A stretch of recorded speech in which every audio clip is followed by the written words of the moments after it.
बात करते हैं, founder of Kedianomics. Sushil ji, happy Diwali, Deepawali की बहुत बहुत शुभकामनाएं। बताइए, इस साल रॉकेट छूटेंगे, फुलझड़ियाँ छूटेंगी या बम फुस होंगे? क्या क्या मूड माहौल है इस समय मार्केट का? देखिए, काम सारे ही होंगे। कहीं कहीं दीप जले कहीं दिल। तो पुरानी कहावत है, शेयर बाजार में तो अक्सर होता है। तो कुछ सेक्टर्स चलेंगे, कुछ सेक्टर्स गिरेंगे, कुछ स्टॉक्स बहुत बढ़ जाएंगे, कुछ स्टॉक्स बहुत गिर जाएंगे। आपको पहले कौन से बताऊं? पहले जो चलेंगे उन्हीं की बात करेंगे सुशील सर। देखिए, क्योंकि दीपावली है तो सबसे पहले तो उन्हीं अच्छी की बात बात, है। अच्छी बात हो सबसे पहले तो। सबसे पहले तो अच्छी बात में ये है कि गोल्ड और सिल्वर का टॉप बन रहा है और ये बुरी तरह गिरेंगे और क्रूड ऊपर बढ़ेगा। क्रूड और गोल्ड अक्सर उल्टा चलते हैं, उसका राइट कारण भी है। गोल्ड की तेजी डर के माहौल में होती है, भय के माहौल में होती है। ईरान और इसराइल का वॉर, अमेरिका का इलेक्शन, 8-9 तारीख तक ये पूरा हो लेगा इलेक्शन।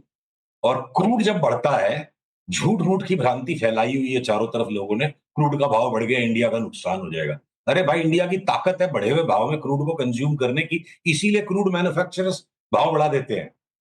हमारी इकोनॉमी में गर्मी है अंदर, तो उसका कुछ फायदा क्रूड मैन्युफैक्चरर्स भी लेके जाते हैं। क्रूड मैन्युफैक्चरर्स के ताकत पर इंडिया की इकोनॉमी नहीं चलती है। तो क्रूड की जो तेजी है, वो वर्ल्ड का सबसे पहला इंडिकेटर होता है रिस्क ऑन का। तो मुझे लगता है कि साल के अंत तक एक बड़ा रिस्क ऑन का फेज आएगा, जिसका पहला इंडिकेटर दे दिया बिटकॉइन ने। तो जो भी ग्लोबल इंडिसेस के करेक्शंस हो गए, अब खाली यूएस मार्केट जो वापस न्यू हाइस पर चले गए, वहां रोटेशन आएगा।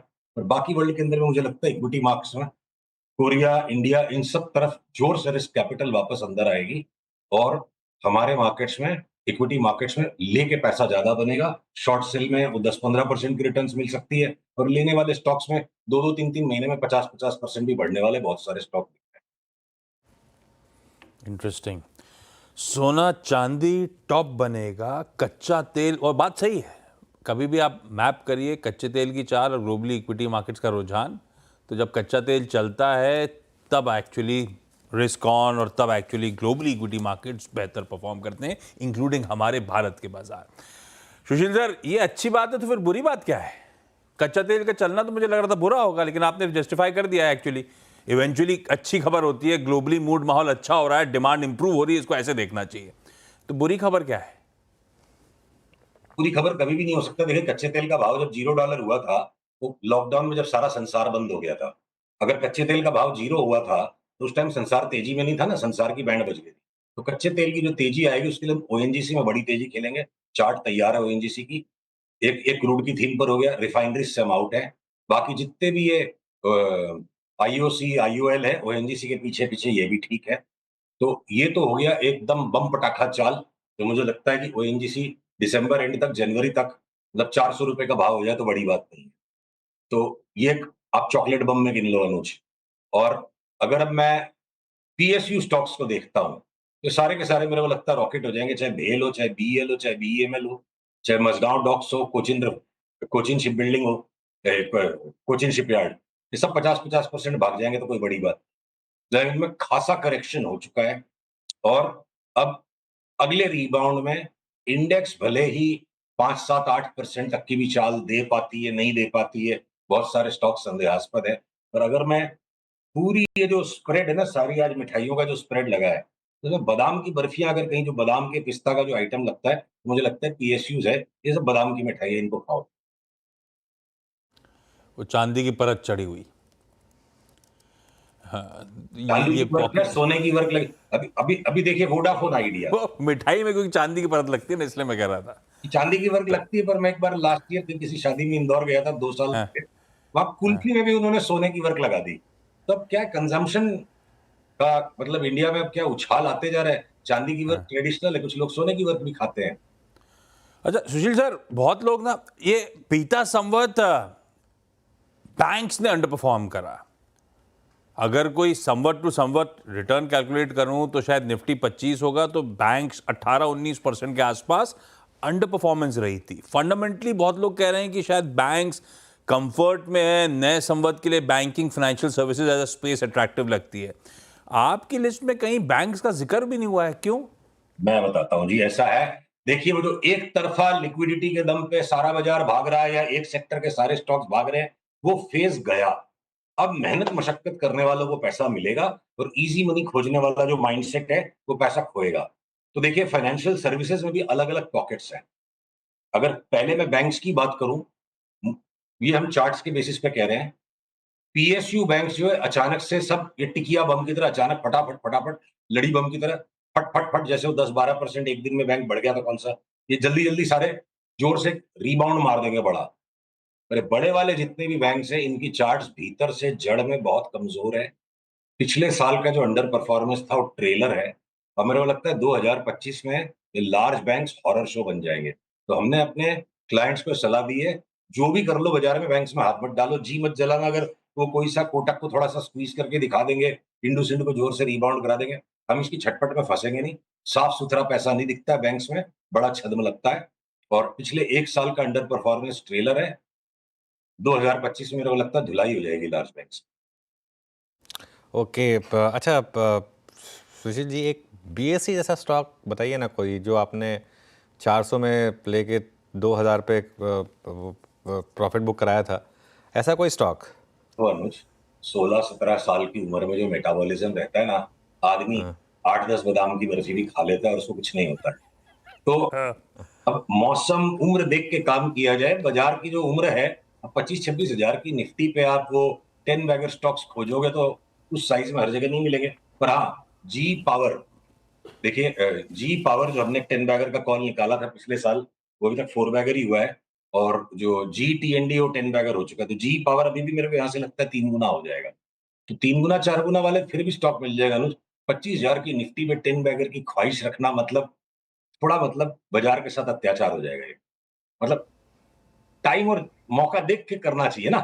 तो 50% 60% मिल जाए 2-3 महीने में, साल भर में 2 गुना 3 गुना भाव हो जाए, तो मोर देन रियलिस्टिक रिटर्न है 25,000 के निफ्टी पे है। हीरू का वो सवाल आधा रह गया था। देखिए इंश्योरेंस के सारे स्टॉक पे हम तेजी में है, एसबीआई कार्ड्स पे हम तेजी में है, पब्लिक सेक्टर बैंक्स में हम तेजी में है, सीडीएसएल के अंदर में हम भयंकर तेजी में है, एंजल ब्रोकिंग में हम भयंकर तेजी में है। ब्रोकिंग की भी स्पेस के अंदर में एंजल ब्रोकिंग में जगह ज्यादा बची है। मोतीलाल ओसवाल का हो गया भाव, मतलब थोड़ी जगह बची है। तो इंडिविजुअल स्टॉक्स की मूवमेंट, इंडिविजुअल सेक्टर्स हैं with in financial services sector में, एनबीएफसीज में हमको सब में भय लग रहा है कि मुथूट मन्नापुरम को मार्केट की रिबाउंड में कोई 5-10% का रिबाउंड करा देंगे। अगला राउंड जब भी बड़ा करेक्शन का 2025 का जब करेक्शन आएगा, मुथूट मन्नापुरम नीचे कहां तक चले जाएंगे पता नहीं है। तुम साइड हट गए।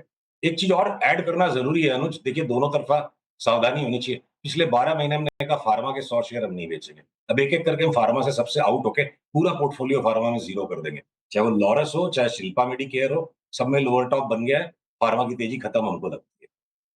ओके चलिए सुशील जी, बहुत बहुत शुक्रिया आज हमारे साथ जुड़ने के लिए। अच्छा, आप वीरू को मिस कर रहे हैं वैसे? मैं आशीष बैठा था यहाँ पे, आप साथ वीरू में का नाम ले रहे हो। साथ में आशीष आशीष बैठे हैं। हाँ हाँ ओके ओके ओके आशीष। चलिए कोई नहीं, खैर शुभ दीपावली आपको एक बार फिर से सुशील जी। चलिए अब आगे बढ़ते हैं और मार्केट पर एक बार नज़र डालते हैं। एक इंटरेस्टिंग चीज़ जो बहुत लोग पूछ रहे हैं उसका जवाब दे देता हूँ कि पुट के प्राइसेस क्यों नहीं गिर रहे हैं। जेन्युइन सवाल है, अच्छा सवाल है। निफ्टी अगर 123 पॉइंट ऊपर है, फॉर एग्जांपल एक एग्जांपल देता हूँ, एक बार आप लेकर आइए, अगर फायर हो रहा हो तो अच्छी बात है, नहीं भी फायर हो तो कोई बात नहीं, बता देता हूँ। 24,300 की पुट जो कि एट द मनी है, 7 नवंबर की 24,300 की पुट। निफ्टी अगर 125 पॉइंट ऊपर है तो आप एक्सपेक्ट करेंगे कि पुट ज़्यादा नहीं तो कम से कम 30-35 रुपये तो गिरे। कुछ भी नहीं गिरा है उसका भाव, सिर्फ 9 रुपये गिरा है। उसके दो कारण हैं। पहला, मुहूर्त सेशन में ज़्यादातर एफआईआईज वगैरह पार्टिसिपेट नहीं करते हैं, पूरा का पूरा रिटेल क्राउड होता है और वो मार्केट में मैचिंग शायद हो नहीं रही है। और दूसरा, मुहूर्त सेशन भले ही हो लेकिन ट्रेंड मार्केट का इतना ख़राब है कि लोगों को कॉन्फिडेंस नहीं कि कोई रैली टिकेगी।